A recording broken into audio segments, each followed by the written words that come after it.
Kabanatang ito ng El Filibusterismo ni Jose Rizal, ipinakita ang isang klase sa pisika kung saan hindi maayos ang sistema ng pagtuturo.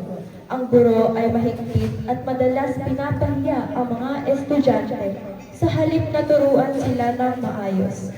Dahil dito,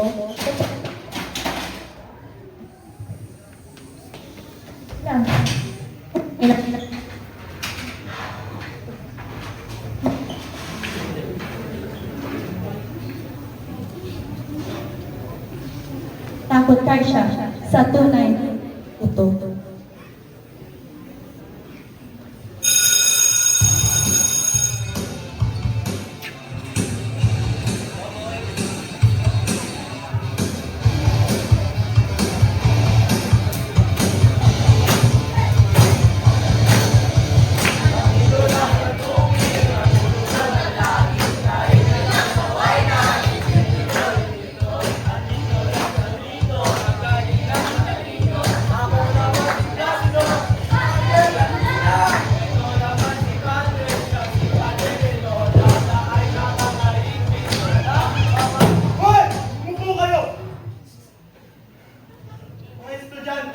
Nagsisimula na tayo sa ating klase sa fisika. Tatalakayin natin ngayong araw ay tungkol sa salamin. Hoy! Hoy! Ikaw na natutulog sa aking klase. Tumayo ka at sabihin mo sa akin, ano ang salamin? Po, Padre? Oh, hindi mo alam. Ayusin mo ang iyong sagot. Ang salamin po ay ang kahit anong makinis na ibabaw na ginawa upang makita ang anumang iadlang dito. Ang mga halimbawa po ng salamin ay ang salaming bubog at ang salaming kanal. Walang alam! Naman ka talaga! Umupo ka na at maraming matutulog sa aking klase. Ikaw naman, Juanito Pelay. Sagutin mo ang tanong ko. Kung ang salamin ay ang ibabaw, hindi ba mahalaga kung ano ang nasa ilalim nito? Hindi po ako sumasang-ayon, Padre. Bakit? Paliwanag mo.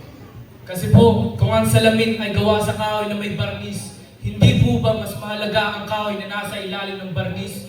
Dahil kung walang apoy, hindi magiging salamin ng barnis. Mahusay. Placido. Placido Benitente. Mukhang maraming alam ang iyong kaibigan. Baka alam mo rin ang sagot sa aking tanong. Sino ka bang akala mo sa sarili mo? Isang pilosopo? Alam mo ba na may 15 araw kang liban sa aking klase? Padre, bali po kayo. Sa aking pagkaalam, 4 na beses na po ako liban. Ha? 4? Sa aking talaan, 5 beses na ang iyong pagliban. Kaya 5 araw na yon.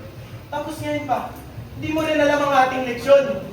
Mamarkahan kita ng mababang marka. Padre, sagot na! Manahimik ka! Maaari mo ako lagyan ng kahit anong marka. Pero huwag mo ako yung susunduin! Wala kang karapatan na sumagot sa akin. Paano ako mag-aaral ng maayos kung ganito yung iyong trato?